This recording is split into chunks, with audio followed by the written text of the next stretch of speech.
नीतिवचन अध्याय 1। बुद्धि का प्रारंभ। दाऊद के पुत्र इस्राएल के राजा सुलैमान के नीतिवचन। इनके द्वारा पढ़ने वाला बुद्धि और शिक्षा प्राप्त करे और समझ की बातें समझे और विवेकपूर्ण जीवन निर्वाह करने में प्रवीणता और धर्म, न्याय और निष्पक्षता के विषय अनुशासन प्राप्त करे, कि भोलों को चतुराई और जवान को ज्ञान और विवेक मिले, कि बुद्धिमान सुनकर अपनी विद्या बढ़ाए और समझदार बुद्धि का उपदेश पाए, जिससे वे नीतिवचन और दृष्टांत को और बुद्धिमानों के वचन और उनके रहस्यों को समझे। यहोवा का भय मानना बुद्धि का मूल है। बुद्धि और शिक्षा को मूर्ख लोग ही तुच्छ जानते हैं।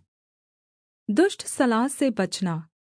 हे मेरे पुत्र, अपने पिता की शिक्षा पर कान लगा और अपनी माता की शिक्षा को न तज, क्योंकि वे मानो तेरे सिर के लिए शोभायमान मुकुट और तेरे गले के लिए माला होगी। हे मेरे पुत्र, यदि पापी लोग तुझे फुसलाए तो उनकी बात न मानना।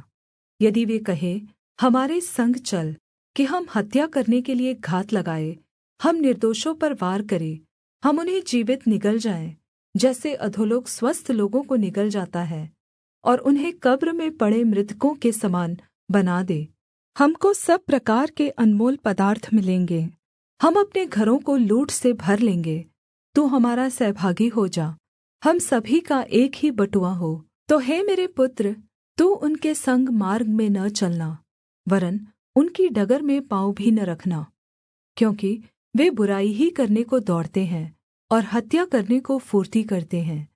क्योंकि पक्षी के देखते हुए जाल फैलाना व्यर्थ होता है, और ये लोग तो अपनी ही हत्या करने के लिए घात लगाते हैं और अपने ही प्राणों की घात की ताक में रहते हैं। सब लालचियों की चाल ऐसी ही होती है, उनका प्राण लालच ही के कारण नाश हो जाता है। ज्ञान की पुकार। बुद्धि सड़क में ऊंचे स्वर से बोलती है और चौकों में प्रचार करती है।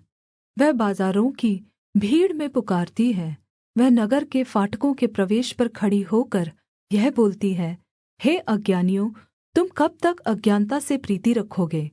और हे ठट्ठा करने वालों, तुम कब तक ठट्ठा करने से प्रसन्न रहोगे?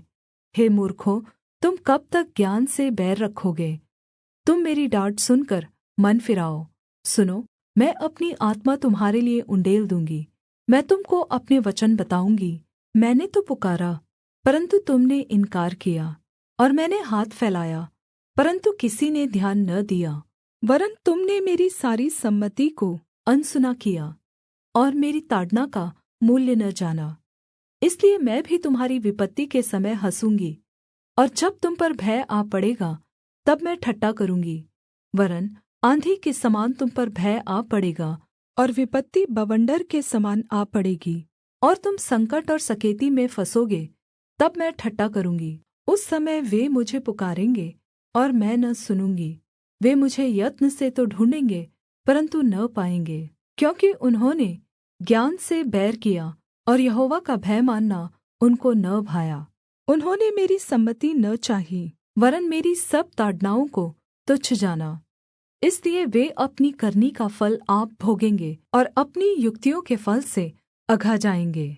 क्योंकि अज्ञानियों का भटक जाना उनके घात किए जाने का कारण होगा, और निश्चिन्त रहने के कारण मूर्ख लोग नाश होंगे।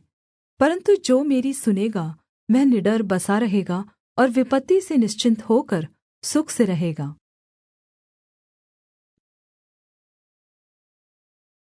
नीतिवचन अध्याय 2। ज्ञान का मूल्य। हे मेरे पुत्र, यदि तू मेरे वचन ग्रहण करे और मेरी आज्ञाओं को अपने हृदय में रख छोड़े, और बुद्धि की बात ध्यान से सुने और समझ की बात मन लगाकर सोचे, यदि तू प्रवीणता और समझ के लिए अति यत्न से पुकारे और उसको चाँदी के समान ढूँढ़े और गुप्त धन के समान उसकी खोज में लगा रहे, तो तू यहोवा के भय को समझेगा और परमेश्वर का ज्ञान तुझे प्राप्त होगा। क्योंकि बुद्धि यहोवा ही देता है, ज्ञान और समझ की बातें उसी के मुँह से निकलती हैं। वह सीधे लोगों के लिए खरी बुद्धि रख छोड़ता है, जो खराई से चलते हैं उनके लिए वह ढाल ठहरता है। वह न्याय के पथों की देखभाल करता और अपने भक्तों के मार्ग की रक्षा करता है। तब तू धर्म और न्याय और सिधाई को अर्थात् सब भली-भली चाल को समझ सकेगा, क्योंकि बुद्धि तो तेरे हृदय में प्रवेश करेगी और ज्ञान तेरे प्राण को सुख देने वाला होगा। विवेक तुझे सुरक्षित रखेगा और समझ तेरी रक्षक होगी, ताकि वे तुझे बुराई के मार्ग से और उलटफेर की